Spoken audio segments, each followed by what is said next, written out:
thing to keep in mind is what I'm saying is we develop protocols that a call comes into an emergency response center, 911, whatever it is. Those people decide based on what is described as being in progress who to send.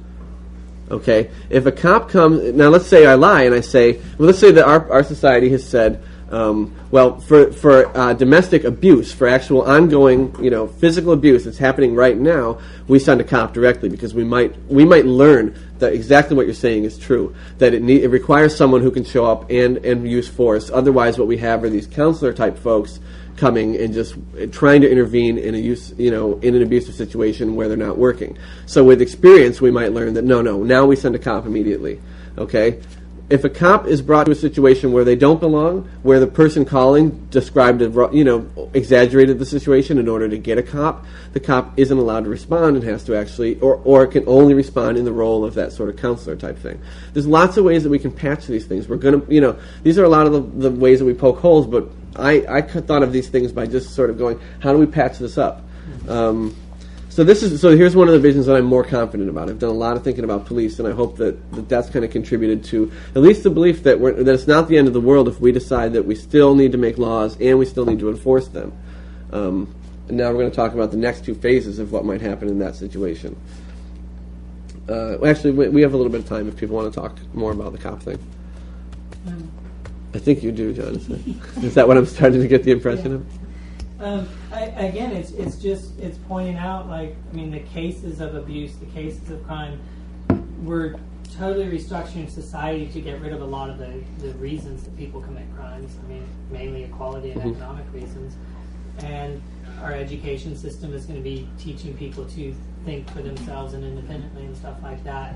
And so, overall, we're going to have less, and we're not going to eliminate. There are still going to be pathological people, but that's an argument that I run up against a lot, and I'm sure a lot of other people do. It's just, we're still going to have people killing people, and well, yeah, of course we are, but we're going to have less of it. We're going to have, we're going to have a much more intelligent society that is not worried about where they're going to eat and things like that, and those are really key factors to stress to people when you talk about having a society with a lower police presence. And the other thing too would be community officers. Not one central police station, but in neighborhoods there's a place they can respond. Right, for quicker response.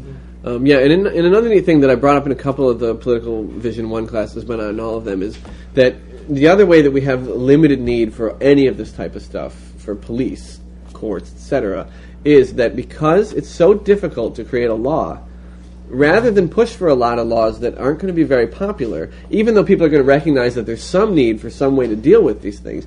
And in a couple classes we did discuss sort of disorderly conduct and that level of violation as being something that, well, I don't know, do we have a law against disorderly conduct so that cops come in and do it at any point?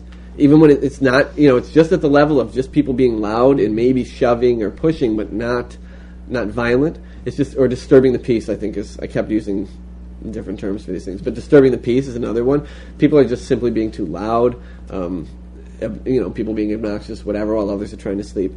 Well, it's going to be so hard to get a law passed against that because people are concerned about the abuses of its enforcement. Not because people think, well, anybody should have a right to scream outside anybody's window that they want to. That it's going to that the focus of being able to solve these problems is going to shift from legislature to creating institutions that provide alternative ways of dealing with these things. Now, the basic way of dealing with most of those types of problems is to create spaces where people can go and be loud at any hour, to create the facilities for that type of stuff. And additionally, other types of mediation and intervention methods and institutions it would be much easier to create those than it would be to get a law passed around this issue. So the encouragement is to always find the least coercive means, because finding the coercive means is very, very difficult. Go ahead.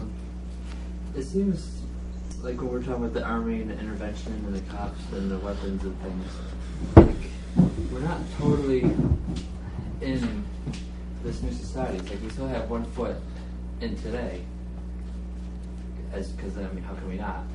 That's all we know. Mm-hmm. And I'm just like, it's hard to imagine, like, why don't we just jump where there's the need for Yeah, you know, what you're doing right now is exactly what I've spent the last 4 years doing on and off. And what, you know, the assumptions are tough. Is that, I mean, is that what you're kind of getting at? Is like, yeah, like if we like maybe we just don't need like guns, and it's just not, and like the intervention and like yeah, because you look at most of the like now, it is the U.S. that is. Yeah. But if we just jump. The difficult thing about vision is that we need to prepare for the potential eventualities of a lot of things that would be messy, that would be very bad. So if we don't, if when the time comes, we really don't need some of these institutions, or some of these concerns aren't even relevant, then that's fine.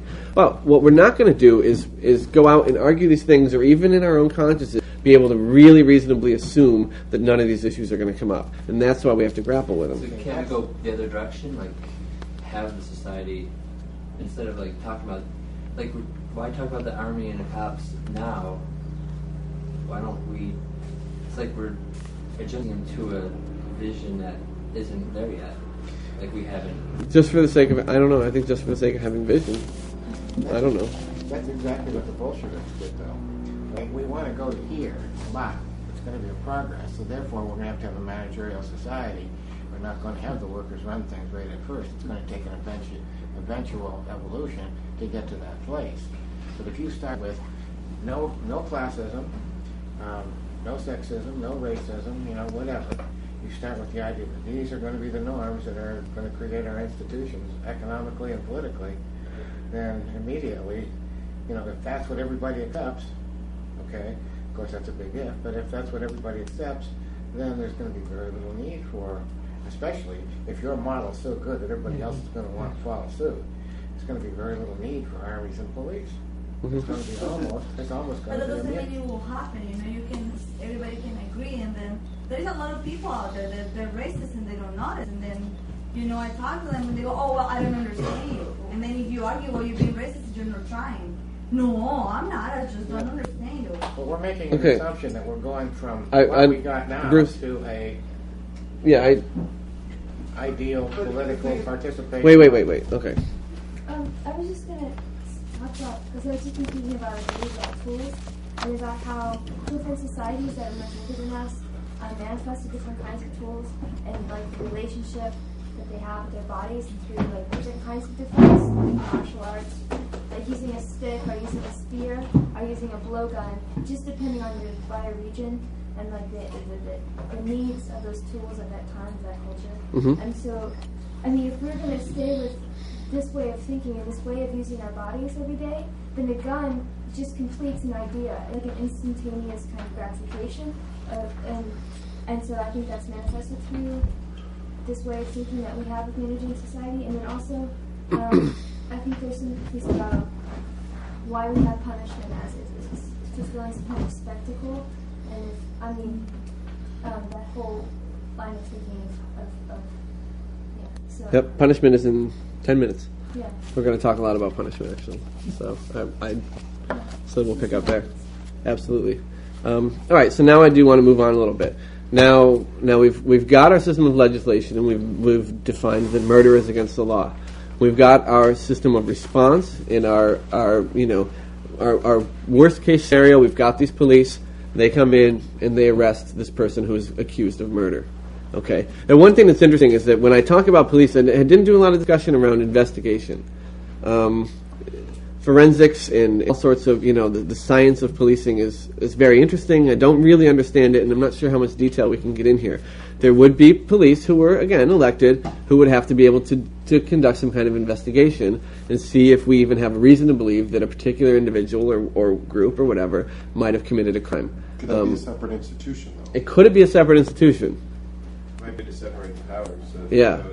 No collusion between different fraternity and brothers. Yeah, it might be. It might be another institution, elected people who has to work collectively, that is accountable to the citizen, to the public, that goes through and says, okay, well, we examine evidence this and this way, and we share what we find, and we discuss it, and we kind of come to a collective agreement that this even needs to be raised to the public, and that this even needs to come out. We protect people's rights while they're being investigated that way. Instead of having people being paraded around in front of the media all the time and accused, we're going to take a much more careful approach to it.